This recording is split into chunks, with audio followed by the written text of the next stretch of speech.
进行伫咧中秋连假的上回工，在高铁台中站出现旅客排队要坐自由座，煞爱排1-2点钟的情形，避免伫咧双十连假同款的问题搁再出现。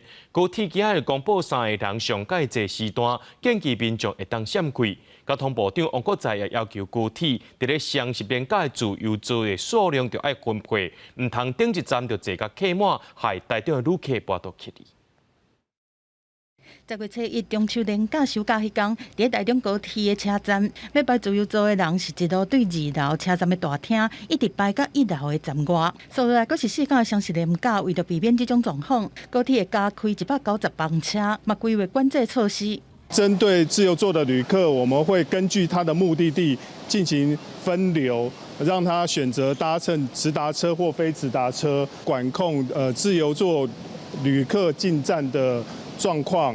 高铁嘛公布讲，双十连假期间3个上客的时段，往南是初6的下晡5点到暗时8点，初7早起的8点到11点，往北是初10下晡1点到暗时8点。会有计划要坐自由座的民众，尽量莫这个时段来坐。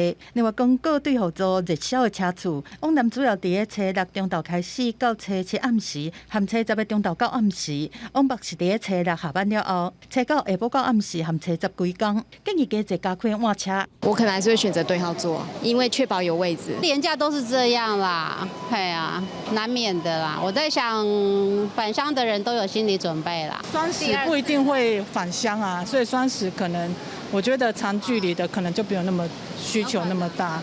交通部长王国材嘛承认讲，中秋连假的时阵，高铁自由座的分配确实是出现问题。在检讨了后，即摆会做一寡调整，但是嘛预估双十连假自由座的运量一天会到30万。自由座的人数在各站的分配会做一些这个管理。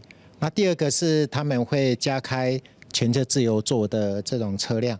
为了帮助疏运，台铁局嘛宣布讲，10月初9、初10会加开自强号4列次，区间快车和复兴号12列次，以专车自由座的方式来服务旅客，希望让民众都会当顺利休假。记者综合报道。